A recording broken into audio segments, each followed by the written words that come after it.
Though sorrows befall us and Satan oppose, God leads his dear children along.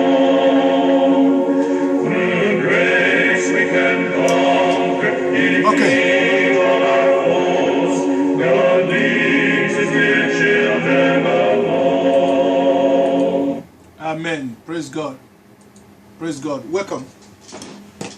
Father, Lord, we bow before you today. We give you glory, honor, adoration, Lord. We thank you for your love.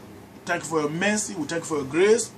We thank you, King of glory, for another day, the opportunity that you are giving to us.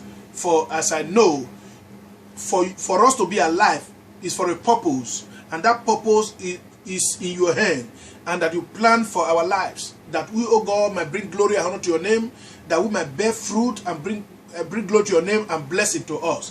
And so, Father, today we are here again, Lord, online in this video. Lord, we pray that our fellowship today, oh God, in your presence will be a blessing. Father, I pray for myself and my viewers that your hand will touch us, that you will speak to our hearts, speak to our situation. Heavenly Father, I pray, Lord, that you be glorified in our midst today, as you are in every home, in every life, even via these social media, oh God, this network, Facebook or YouTube. I pray, King of Glory, Lord, that you speak to us, faithful Father.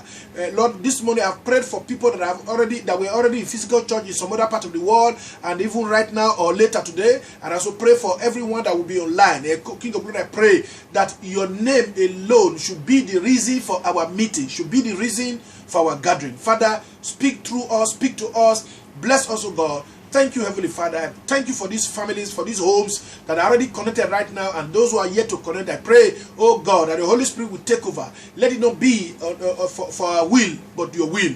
And your name, oh God Almighty, be glorified. Thank you, Father. In Jesus Christ's name we pray. Amen. Amen. Welcome. Welcome to today's service online. Welcome to today's streaming. Welcome to God's presence. The hand of God is upon your life. The grace of God is upon your life, and it's upon my life too. May God's name be praised in Jesus' name. I want to thank you. I want to thank God for your life, that you are alive. I want to thank God for my life, that I'm alive, for our families, our wives, our husband, our children, our brothers and sisters. Thank God for their life, that God has kept us. Thus far he has kept us. That is called Ebenezer. Thus far the Lord has kept us. That is Ebenezer. And so we thank God that even while the lockdown has been on, even while the threat of coronavirus have been there, we are not afraid, because we know that our life are in the hand of God. That if God allows us to die, it is for a purpose. But thank God that He didn't allow us to die; it is for a purpose. And so I thank God for your life that is watching me right now, that is with me right now in this live streaming. That it is God's will that you are alive, and that is why you are here. And there is a purpose for that, and that purpose, I pray that it be met in Jesus' name. That you will not be alive to waste your life, but that you will be alive to fulfill, to bear fruit, the fruit that lasts, in the name of Jesus Christ. Amen. Now, according to our study, based on the BSM, Believer Study Manual, that we use every Sunday, in Jimmy AGF, that is God's Image Ministry International Assemblies of God Fellowship. We are on lesson 19. That is week 19. All right, on page 22. And so last Sunday we treated part 1 of this lesson, which was when am I a real Christian? That is the topic, but there is a little things there we need to correct. When am I a Christian? It's a question. When am I a Christian? Or when am I a real Christian? All right. That is the continuation for today. Today is when am I a real Christian? Part 2. When am I a real Christian? When can I say that I'm a real Christian? When can you say that you are a real Christian? When can a child of God say that is a real Christian? That is the topic today. Now, the reading test or the study test is based on John chapter 12, verse 20 to 26. John chapter 12. John chapter 12, verse 20 to 26. And I read John, the book of John, not First John, not Second John, not the epistle of John. I'm talking about St. John, the Gospel according to John, chapter 12, verse 20 to 26. And there were certain Greeks, that is, some people from Greece, among them that came up to worship at the feast in Jerusalem. The same came therefore to Philip, which was of Bethsaida of Galilee, and desired him. They wanted to see Jesus, saying, Sir, we would see Jesus. That is, we want to see Jesus. 22. Philip now went to go and tell Andrew. And again, Andrew and Philip together now went to go and meet Jesus. Look at verse 23. And Jesus answered them, saying, the hour is come, that is, it is time that the Son of Man, the Son of God, should be glorified. That is, it is the time for the Son of God to be glorified. What does that mean? It is the time for the Son of God to die. That is, to die was to be glorified. Or to glorify for Jesus was to die. That when he died, his life would glorify God. Remember that the purpose of us being alive, for us to be alive, is for a purpose. While you are there in the place you are working, while you are there in your house, while you are there in your family, while you are there in the city, while you are there in the town, it is for a purpose. And so Jesus said it was the time for him to be glorified. And remember, it was about the time for him to die. And so, in other words, it was the time for him to be glorified. I will talk a little about that again today. And then verse 24 says, verily, verily. It means truly, truly, or surely, surely. I say unto you, except a corn of wheat fall into the ground and die. You hear that now? It abideth or remain alone. But if it dies, it brings forth much fruit. Okay, you hear that now? Jesus said that if a seed, like a seed of corn or beans or whatever seed is in the ground, if it doesn't die, if it's not decaying, or if it doesn't decay, that is to die inside the ground, it cannot germinate, it cannot bear fruit. What are we saying here? What is the Bible saying here? If you plant any seed inside the soil, now before it germinates, just open and see. You will see that it is like it's dying. It is like it's about to die. When it's dying, it is germinating, because it's going to bring back new life. Alright? That's why you see some snake or lizard or some reptiles or some animals like that, reptiles like that, they will remove the shell of their body, the scale of their body, and come out. It's common with snake.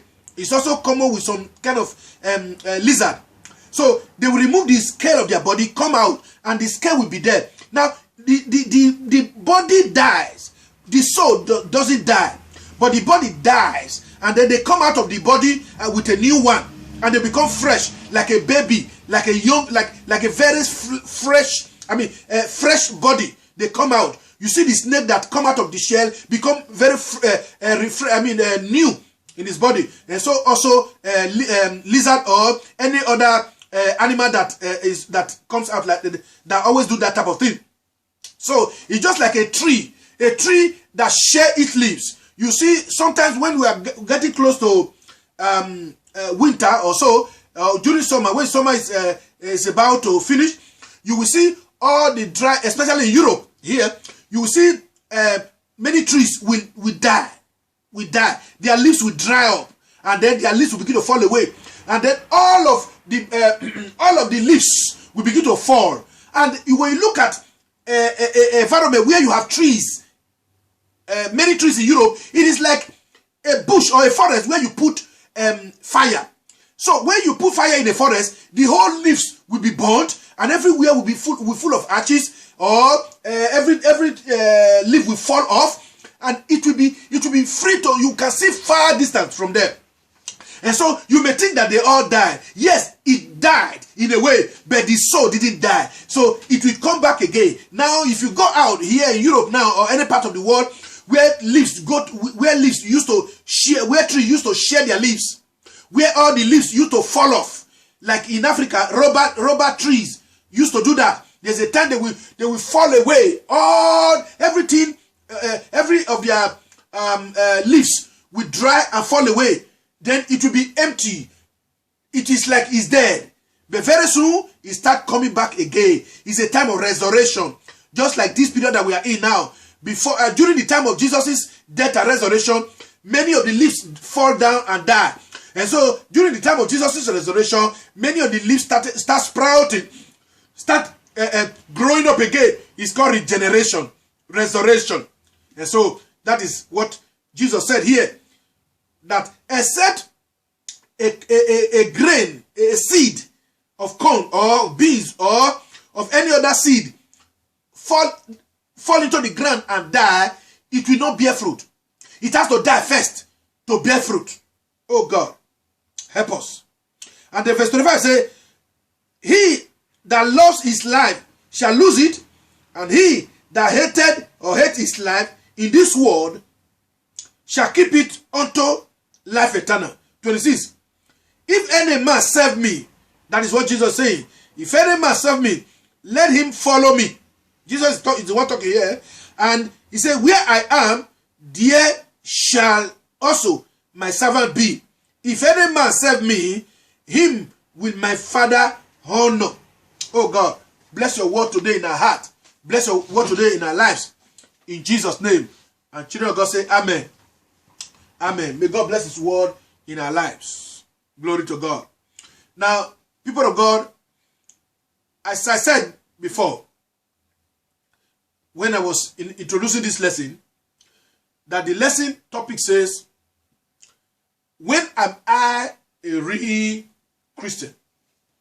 Now, or when am I a real child of God? Now, what we read, we understand, we heard what Jesus said. We heard what Jesus said in the place we read. He said, it was his time for him to be glorified. It was the time for Jesus to be glorified. Now, I said, and which I'm saying again, Jesus was not talking about a time for you to go to the temple and everybody will begin to hail him, begin to pray, clap for him, they will begin to give him big names. That is not what Jesus was saying. That is not what Jesus was saying. Now, that is not what he meant with his own being glorified. Now, he decided to explain it here by saying that as a seed of God, Jesus, the seed of God, if he remained on earth, if he didn't die, God will not be glorified in his life. God will not be praised in his life. So in other words, he was telling us that he need to die so that the will of God be done. So that the will of God be done. What does it mean? It means that a seed must die first before it germinates. If you know Agric, if you study Agric, or if you have been planting, you will understand what I mean. A seed must die first before it germinates, before it grows, before it bears fruit. That process, the first process is it has to die inside the soil. So if it doesn't die, it cannot germinate. Now, Jesus have to die first in order to glorify God, in order for God to glorify him. That is, to raise him up, to bless him for the work that he has done. So the lesson is telling us that in order for us to be true Christians, in order for us to be true Christians, true children of God, we need to die. We need to die first. And then maybe you are surprised and say, what is Pastor talking about? So we must die before we can be a Christian? Should we die first before we can be a Christian? Yes. But am I talking about dying to be buried like Jesus? No. But Jesus died and was buried. Yes. Did he resurrected? Yes. He died, he was buried, and he resurrected. Just like in water baptism. You have to die first before you are baptized. And once you are dead, you are taken to the riverside and you are buried inside the water and you are brought out.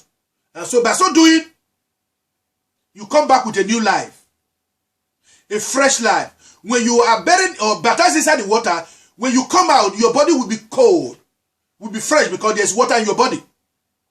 The water of life is the word of God that must be in your life. So in other words, we have to die, like as we said last Sunday, you have to die to self. You have to die to your will. You have to die to pride. How do you die? That is to say, you are no longer interested in those things. You are no longer, first of all, as a Christian, you are no longer afraid of death. As a Christian, you know that, yes, you can die anytime, but before you die, your life is already sold out to God. Your life is already in the hand of Jesus Christ. Anything you do is controlled by the word of God. That is how to die. I'm not talking about just die like Jesus Christ died and you are buried. That's not what I'm talking about. But what I'm talking about is that when you die, you will not, when you die spiritually as a Christian, when you die, as you give your life to Jesus, you no longer regard your life as your own. You now regard your life as the life of Jesus. What do I mean? That my life is now for Jesus. That is the death we are talking about. That my life is now for Jesus. The life I live now is no longer for me. And so, if our life is now for Jesus, when we give our life to Jesus Christ, we will not talk lie again. Because Jesus does not tell lies. We will not fornicate or commit adultery because Jesus does not do so. We will not be drunkards because Jesus does not do so. We will not murder or plan to kill people because Jesus does not do so. We will not even join people or support or give idea to people that want to kill other people because Jesus did not do so. That is how we die. If we say we die in Christ, we will not be prostitution again. We will not take part in prostitution again. We will not be prostitutes. We will not physically, we will not be prostitutes again. As many people that go to road work or go to hotel for prostitution, when you die to Christ, you will not do it again. So when you die to Jesus Christ, then you will not also go and carry prostitute again. When you die to Jesus Christ, then you will not be going to native daughters again. Because that is a spiritual prostitute. For you, for anybody who said, I'm a Christian now, you said, I believe in Jesus Christ, to be asking for native daughter to help you because you need document by all means, because you need this by all means, and then it's like the devil is like the people are attacking you, so you go to native daughter or you ask your mother or your father or whoever to help you, or you go directly, then it means you are not dead in Christ yet. If you are dead in Christ, you will not think about those things. Why? Because your life is no longer your own. And so if anybody want to kill you, then that person want to kill Jesus. If anybody want to attack you, that person want to attack Jesus. Why? The life is no longer your own. That is how to die that Jesus is talking about. Except we as a seed come down, fall down, humble ourselves and die. That is fall into the ground and die. And die to self. Then it means we will not be a real Christian. The Bible also tells us that when you are not a Christian, if you have a wife, let that wife be sufficient for you. Don't increase it. Okay? And then, whatever you have, and you want to increase them, make sure that it is as a result of your diligent effort. You work. But that work should not be by desperation. Desperation is an act of do or die. Desperation is an act of by hook or crook. That I want to get this thing by all means. Remember, I said it again and I will say it, continue to say it. If we want to get anything by all means, it will always be with evil. If we want to do anything by all means, sin must be involved. If we want to do anything by all means, we will not do the right thing. If we want to do anything by all means, God will not be involved. God will not be in support. And so, but if we want to do anything diligently, in righteousness, in holiness, God will be involved. And then that means patience has to involve. That means wisdom has to be involved. It has to be done according to the dictate of the word of God. We have to follow what the word of God says. The Bible says we should walk. We should not be lazy. That is the word of God.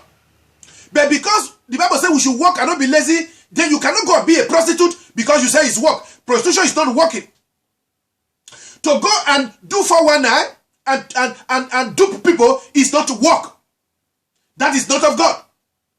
To go and begin to buy things online with people's credit card, a computer of 1,000 or 2,000, the language they use is I caught it online. Then you get it for 300. It is not godly. It is not right, because people own that money. You are siphoning them. You are destroying their economy. You are destroying. You are cheating them. That is not of God. So when you are a Christian, you cannot involve yourself in that. You want to travel. They said, don't worry, I will help you to cut it online. A ticket that is supposed to be for 100 euro, they will do it for you for 20 euro, and the person will take 10 euro or 20 euro as the case may be. And you are happy that you got it right. That is not a Christian character. That is not a Christian spirit. It means you are not yet dead. It means you are alive in Satan. You are not alive in Christ. So in such a thing, there is no way you can be a real Christian. Okay. So there are many things that test us, that show us how to be a real Christian. To be a liar, you cannot be a real Christian. That anything you say, if you say 10 things, only one may be true. Even today, you can see a lot of people, when I look at to their Facebook, the information they have there, some of them, they are in Rome. They will say they are in Berlin in Germany. They are in Rome in Italy. They will say they are in Berlin in Germany. Some of them, they are in Lecce or in Brindisi or in Mantova in the northern part of Italy. They will say they are in Lagos. Some people, they are in Italy. They will say they are in America or Canada. That is a lie, for crying out loud. Of course, that is an international lie. Because anybody from any part of the world always see your profile, can check your profile and see that you said you are living in America, whereas you are in your village in Ugbokonomagba. Probably, that is my own village. Whereas you are in my own village, you will say that you are in America. You did not even attend primary school. You said you finished from University of Benin. You are not even a pastor. You said you are a pastor. You are not even this. You said you are that. So those things does not make you to be a real Christian. Now, if you don't want to know, if you don't want people to know where you are living, then why don't you leave that place empty? Why don't you skip? Why don't you leave that place empty? Why don't you block that place and only show your Facebook or face? So, for us to be Christian, there are many things we need to put into congregation. Okay, you said you are a Christian. Every time you are always in the group of drunkards, where people pile bottles of alcohol on the table. You say, no, I didn't drink, but you're always in their midst. As a Christian, that is not good for you. You said that you are a Christian, you are always going with prostitutes, drunkards, 419 people. Then you say you are a Christian, it's not good for you. So, when you look left and right of your life, you will know whether you are a real Christian or not. When am I a real Christian? The word of God that we read, John chapter 12, 20 to 26 says, Jesus said he was going to be glorified. That is, he was going to die so that God will lift him up. So, in order for God to lift us up and put us in his right place and put us in a place that he wants us to be, we have to die to self. We have to die to those things that we are doing that are not godly. To some of us, we fall into them not because we want to be in that place. Okay, but when we find ourselves doing such a thing, we are sorry and we say, okay, God, I will not do it again. But to some of us, we are always on that very road, and yet you call yourself a child of God? No. So, when am I a real Christian? That is what the lesson has been telling us since last Sunday. So, you cannot be a real Christian until you become like a grain of wheat or a seed, which fall down and die, according to what Jesus Christ taught us here. Praise God. So, you have to die to those things. When people call you, somebody call you, let us go and cut ticket, let us go, or this and that, or somebody is opening Facebook for you, he say, I want to put on your Facebook that you are living in America. Tell the person, no, I'm not living in America. I'm living in Germany if you are in Germany. I'm living in Italy if you are in Italy. I'm living in Nigeria if I'm in Nigeria. Why should you, as a Christian, put wrong informations about you that are lies? You are lying, and every day you keep lying. Let me tell you, brother or sister, anytime you open your Facebook, anytime people open your Facebook and see that you say you live in America or in Canada or in Australia, whereas you are in Italy or in Germany or in Nigeria, every day you keep lying. That is the meaning. It means that every day you are always lying. Even if you don't lie today, but your Facebook is lying on your behalf. Oh God. Your Facebook is lying on your behalf. You are not married. You write, yes, I'm married. Your Facebook is lying on your behalf.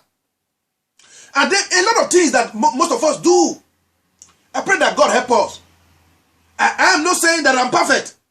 I'm not saying that anybody is perfect. No. But I'm saying that this is a mentality of Christians. This is how the mentality of Christians should be. So we have to do something about that.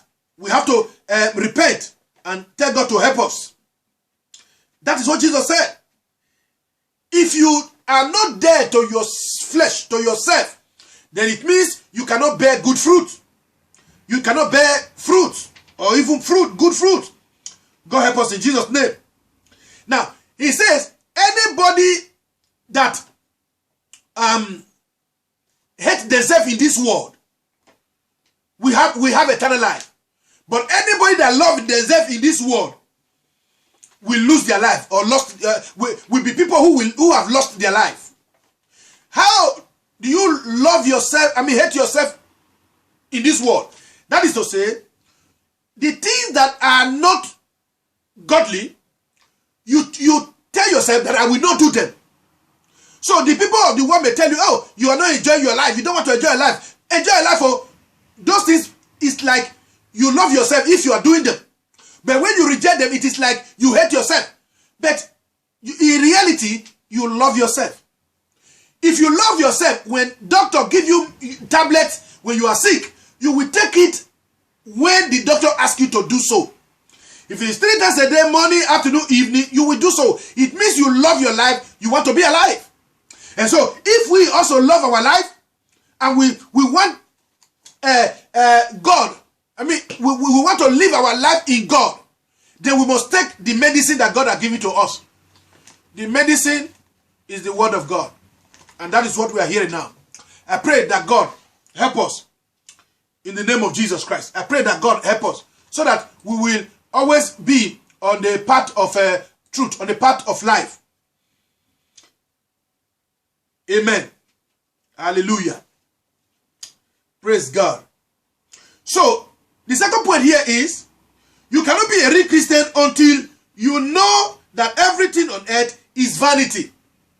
When you read the book of Ecclesiastes chapter 1 verse 2, it says, the words of the preacher, the son of David, king in Jerusalem, king of Israel, vanity of vanities, said the preacher, vanity of vanities, all is vanity.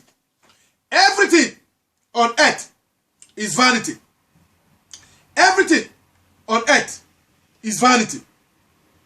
You hear that? Everything. What is vanity? Things that will vanish away. Things that will come to an end, that will have no value. Okay. Now let me use this analogy. When you have money, there are maybe you have two options. Do I buy a car or buy a land? Now the truth is that land will not finish, but car will finish. Car will get older, but land will continue to get value. A land you bought for 1 million, before 2, 3 years, or 4 or 5 years, you can sell it for 3, 4, 5 million as the case may be.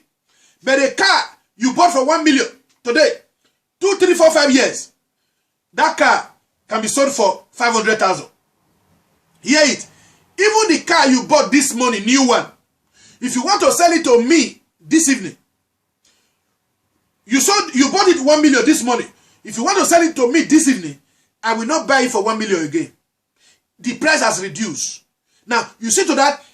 Now, that car is a vanity. In the sense that it can vanish. It can melt away. It can get accident now and everything is off. We saw a guy who came from, a man who came from South Africa to Nigeria.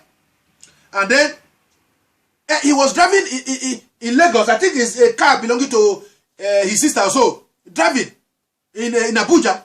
Somebody that was drunk or somebody that was on phone came to his lane, hit him, and then the car, he bashed the car, and I think it's beyond repair. But the boy died. Now, he died, the car is beyond repair.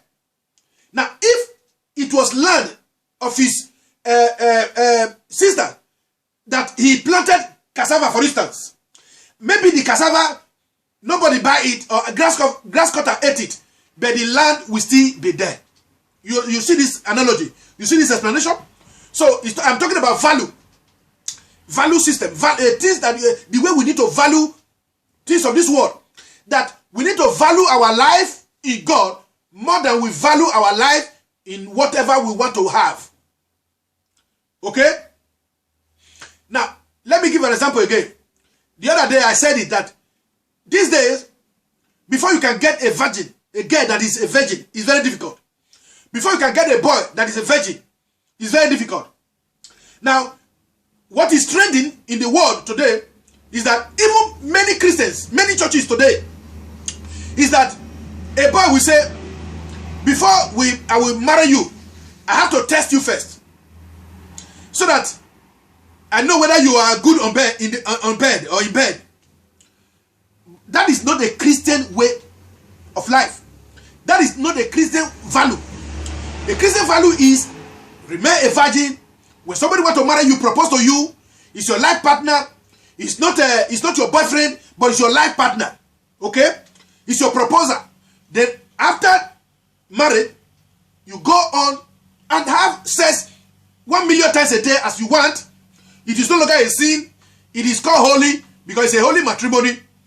Now, if you know, the reason why many girls do that, say, okay, well, I have to just allow him so that I will not lose him. Because the other boy, he said, let me do it. I said no. The other one said, let me do it. I said no. Or I am not giving it to people. That is why many of the boys have been running away.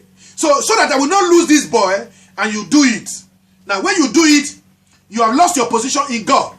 You have lost your position in Christ. You have lost the Spirit of God in you.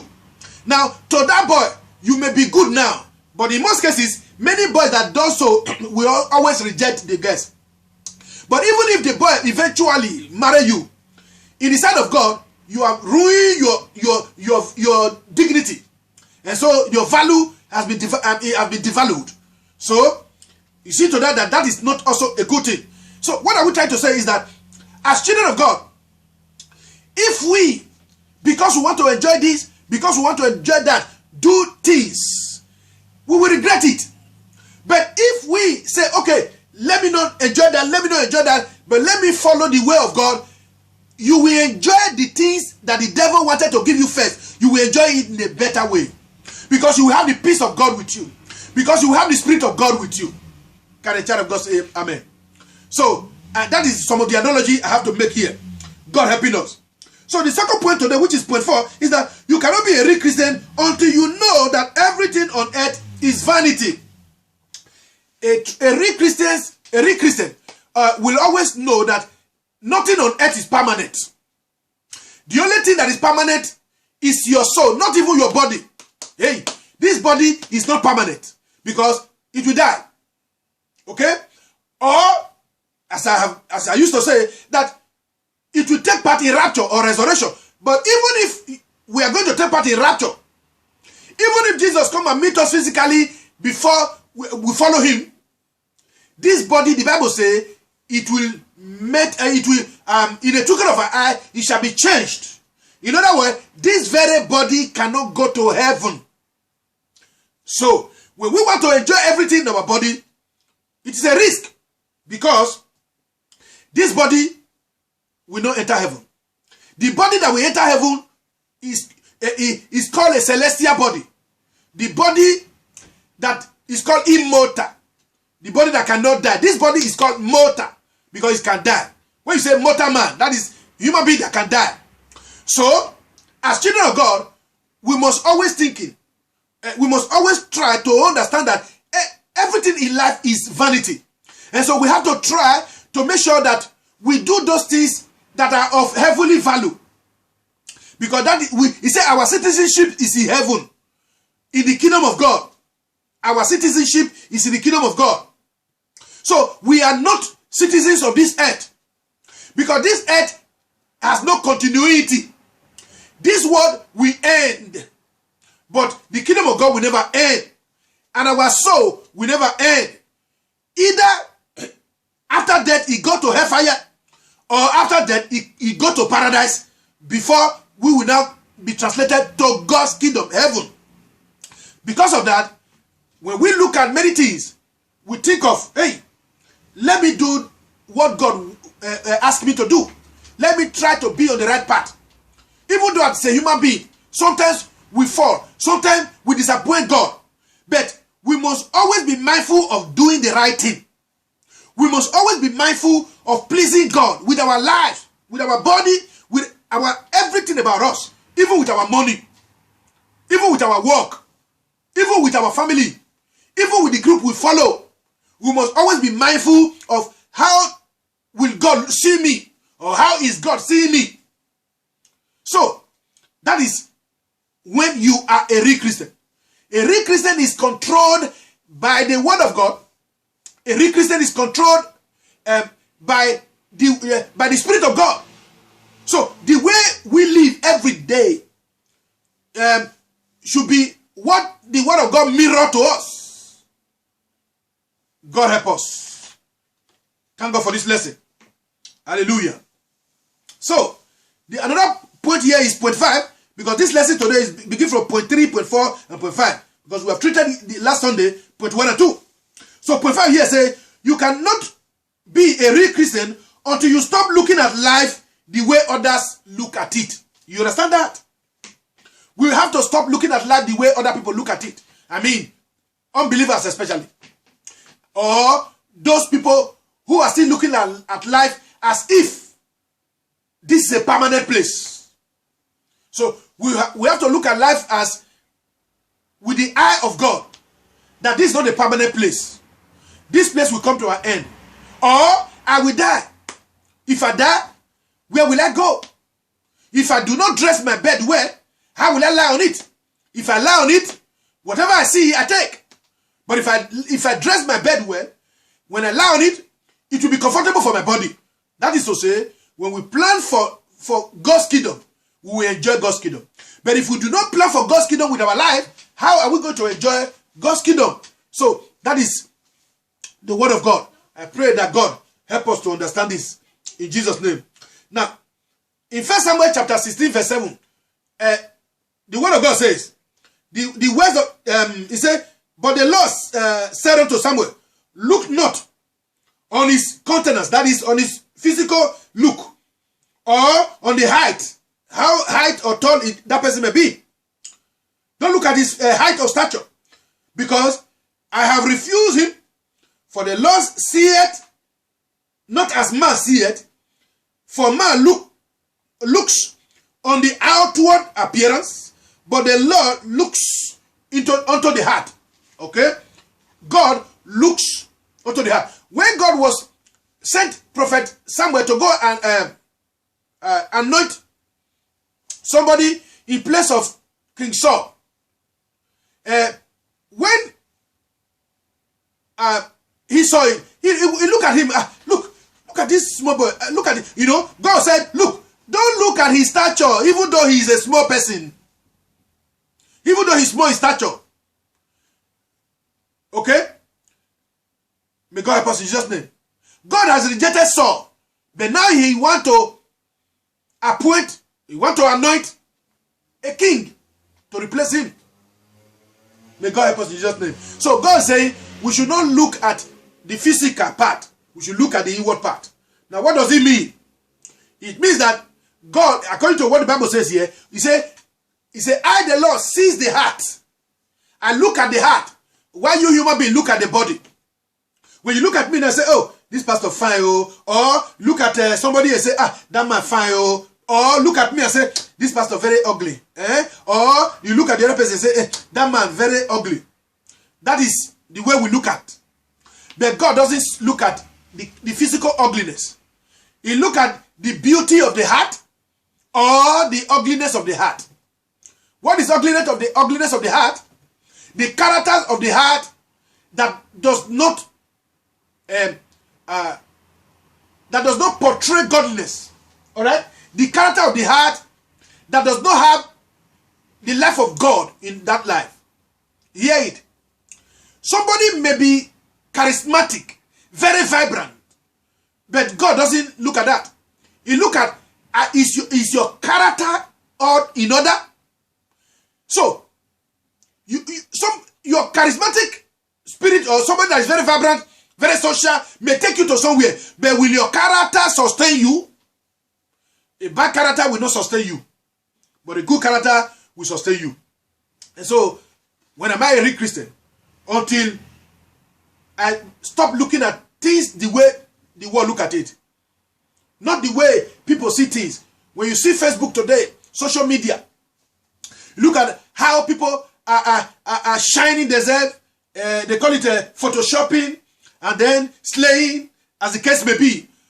And then you want to, you are moved by those things. Don't be moved by those things.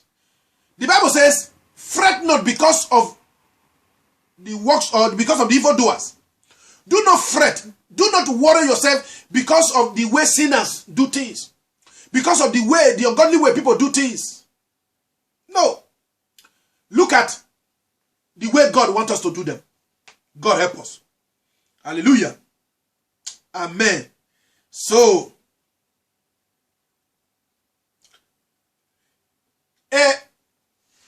Matthew, as we used to quote, as we also quoted regarding this lesson last Sunday, but seek ye first the kingdom of God and his righteousness, and all these things shall be added unto you. What does it mean? Seek ye first the kingdom of God. Be interested. Be mindful. Be worried. Be thinking about how will I enter the kingdom of God. In whatever you do, in whatever we do, let me do it the way that God will be happy concerning me.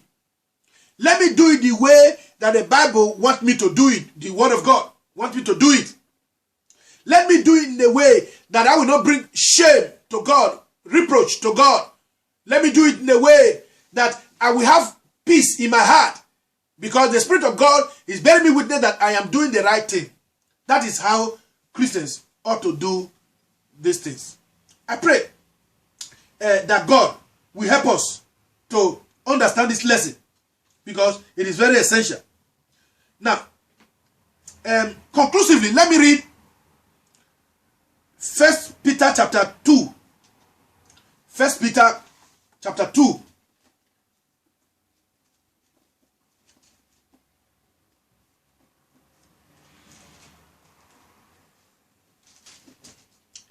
First Peter chapter 2. Let me quickly read from verse 9, even though from verse 1 also, but let me quickly read through. Amen. Okay, let me read from verse 1. He said, wherefore, lay aside all malice, all guile, all hypocrisy, all envies, all evil speaking. As a newborn baby or newborn babes, desire the sincere milk of the word, that ye may grow thereby. Be interested about the word of God, which is the sincere milk. The word of God has no fake milk. or adulterated milk. It is original milk. So, if so be ye have tasted that the Lord is gracious, merciful, to whom coming as unto a living stone, disallowed indeed of men, but chosen of God and precious. The word of God is precious. Ye also, as lively stone, are built up a spiritual house, a holy priesthood, to offer up spiritual sacrifices, acceptable to God by Jesus Christ. 6. Wherefore, also it is contained in the scripture, behold, I lay in Zion a chief cornerstone, elect of God, precious, and he that believe on him shall not be disgraced or confounded. 7.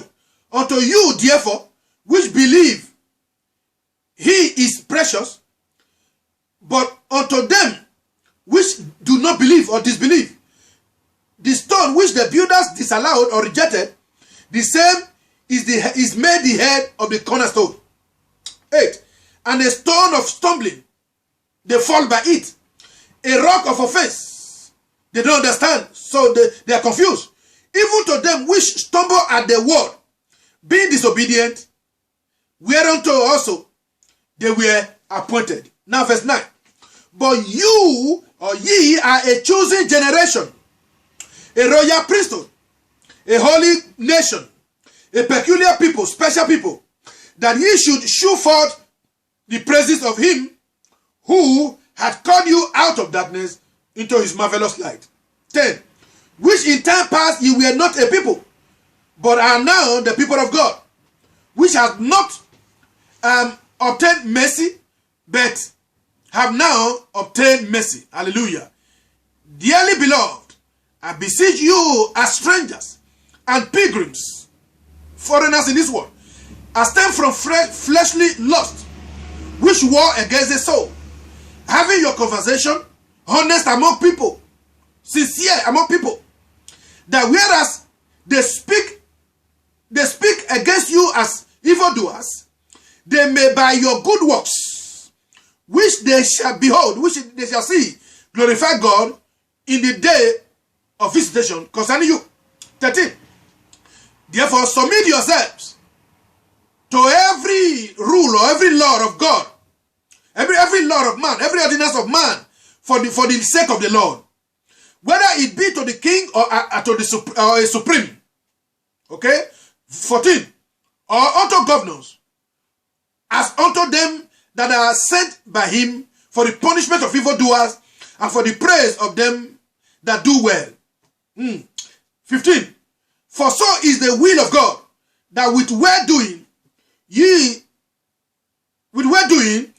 may put to silence the ignorance of foolish men. 16. As free, and not using your liberty for a cloak of maliciousness, but as a servant of God, honor all men, love the brotherhood, fear God, honor the king. 18. Servants, be subject to your masters with all fear, not only to the good and gentle, but also to the evil froward. For this is thankworthy, if a man for conscience towards God endure grief, endure suffering, endure wrongfully. For what glory is it when ye be buffeted for your fault? Ye shall take it patiently. But if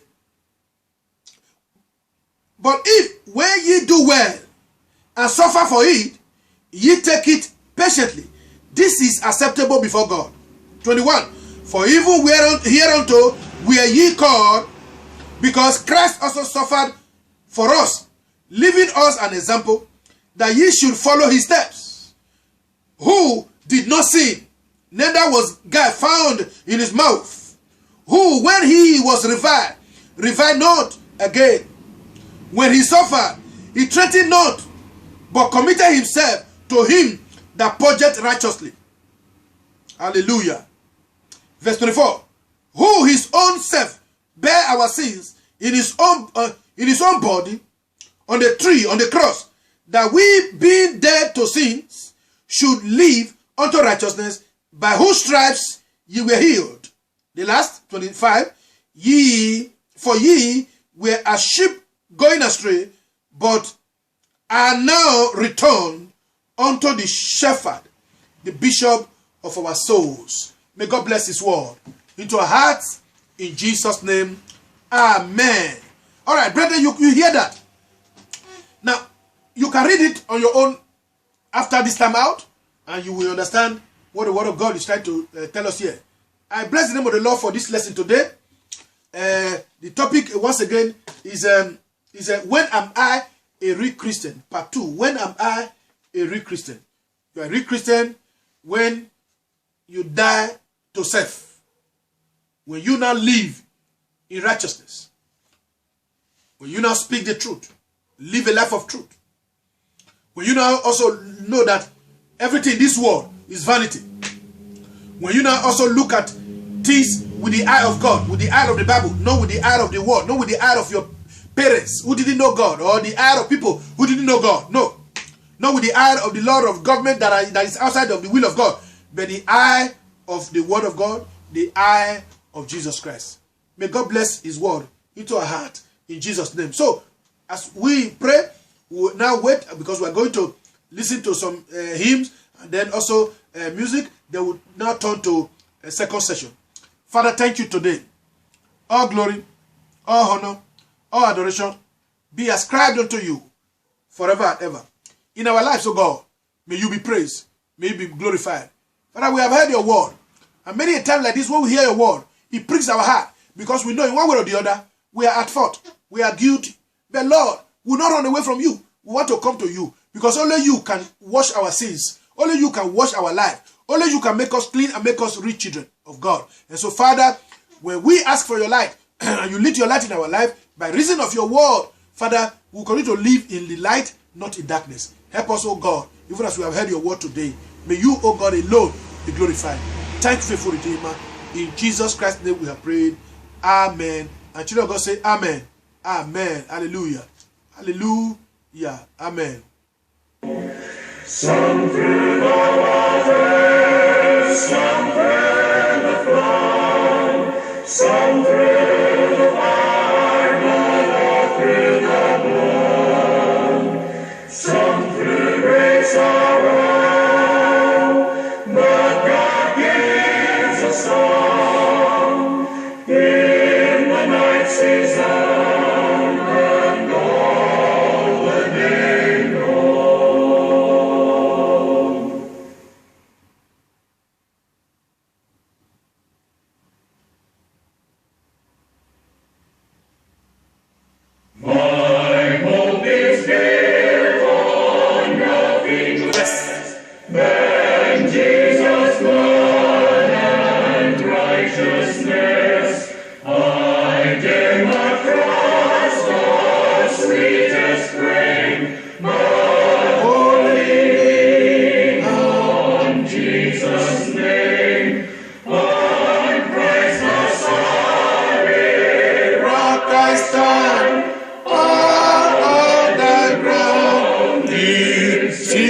Sun, all that